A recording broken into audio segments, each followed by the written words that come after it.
not stop working until every hostage is returned to their loved ones. This has been the product of a lot of hard work and weeks of personal engagement. We've been in close contact with the leaders of Qatar, Egypt, and Israel, speaking with each one of them repeatedly over the past few weeks. I'm going to continue working with the Emir of Qatar, President Sisi of Egypt, and Prime Minister Netanyahu of Israel to do everything possible to see the hostages are freed, all the hostages. 2 days ago, one of our fellow Americans, a little girl named Abigail, who turned 4 years old, she spent her birthday, and at least 50 days before that, held hostage by Hamas. Today, she's free, and Jill and I, together with so many Americans, are praying for the fact that she is going to be all right. You know, she's free and she's in Israel now. And so those who are now wrapping Abigail in love and care and the supportive services she needs, she's been through a terrible trauma.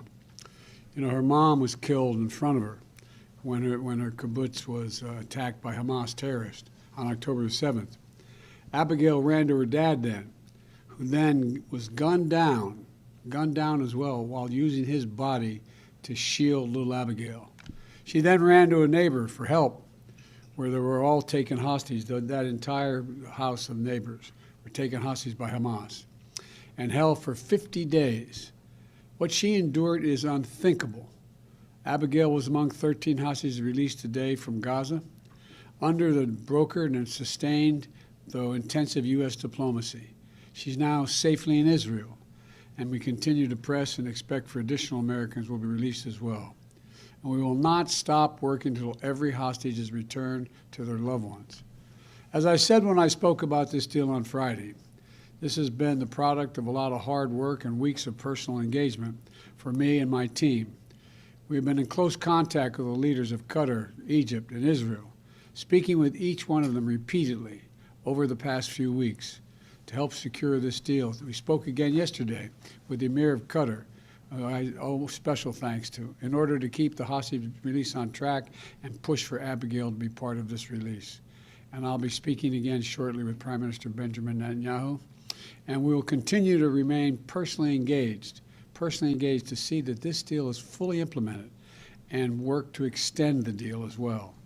For weeks, I've been advocating a pause in the fighting for two purposes: to increase the assistance getting into the Gaza civilians who need help, and to facilitate release of hostages. And we know that innocent children in Gaza are suffering greatly as well, because this war that Hamas has unleashed has such consequences. Thousands have been killed, and from the earliest days of this crisis, I've worked closely with President Sisi of Egypt, the Israeli government, King Abdullah of Jordan, and leaders throughout the region to expand the delivery of critical humanitarian assistance to help innocent Palestinians in need who are not part of Hamas. Under this deal, fighting in Gaza has now been paused for 3 days. Over that time, 58 hostages have been released, including the Thai, Filipino, and Russian nationals. Dozens of families have been reunited. And we worked urgently to take advantage of the pause to surge aid into Gaza. We've moved approximately 200 aid trucks into Gaza each day, loaded with food, water, medicine, fuel, and cooking gas. More is needed, but this deal is delivering life-saving results. Critically needed aid is going in, and hostages are coming out. And this deal is structured so that it can be extended, to keep building on these results. That's my goal, that's our goal, to keep this pause going beyond tomorrow so that we can continue to see more hostages come out and surge more humanitarian relief into those in need in Gaza. We've seen this is the day-by-day approach, hour-by-hour process. Nothing is guaranteed, and nothing is being taken for granted. But the proof that this is working and worth pursuing further is in every smile and every grateful tear we see on the faces of those families who are finally getting back together again. The proof is little Abigail. More than 20 other children, 18 years and younger, have been released. They've been released through this deal as well. They've endured a terrible ordeal, and they can now begin the long journey toward healing.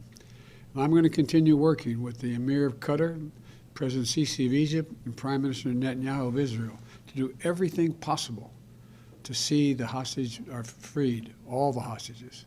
I'm grateful for the personal partnership as we pursue this deal from each of those men I just mentioned. And as we've worked together to see all this implemented, and now to try to extend it further. I'll continue working with all our partners to take the hard but necessary steps to build an integrated and more prosperous and more peaceful future in the region. A two-state solution is the only way to guarantee the long-term security of both Israelis and Palestinian people. To make sure Israel and Palestinians alike live in equal measure of freedom and dignity. We'll not give up on working toward that goal.